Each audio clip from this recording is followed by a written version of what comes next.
Hi, it's me again. So, nickname ko is Jen Entrepreneur. I'm not sure kung nakita or na-follow niyo po ako sa Facebook, pero my name po talaga is Jen Entrepreneur. So, this time, gusto ko lang i-share sa inyo, guys, kung gaano ako ka-thankful pag-isip ko ng umaga. Kasi, dati, pinapangarap ko lang po na ano ba yung meron pag nasa kulong pa, yung mga ganun na bagay. Pero, di ko na malaya na unti-unti pa na siya sumiyak sa akin. Na talagang pagising mo naman, ganun yung buhay ko, na yung iba nga, walang natirahan. So, sinishare ko lang yun. Kaya nga dapat tayo, every time na gumising tayo, magpapasalamat tayo sa mga kinakain natin.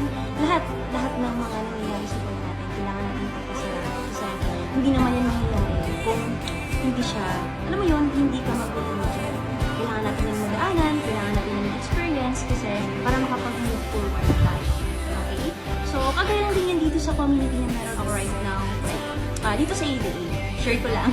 Hindi ako nagpo-promote, pero ito, isa kasi siya sa, alam mo, nakapagpabago sa akin. Like, the way ako mag-talk, lahat.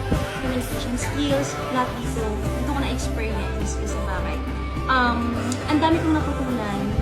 Paano ko talaga nakita sa mga sikat tao. Kaya, kung ikaw, nakita mo itong video ko nito, dapat maging grateful ka kung saan ka. Kasi, malay mo, kaya ka nandito right now.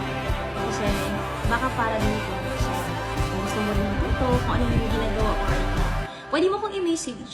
Like sa FB account ko, Janicel Lano Estoya. And also to my IG din, same lang yan lahat. So, anytime, message mo lang ako para if ever, willing din kitang matulungan. Okay?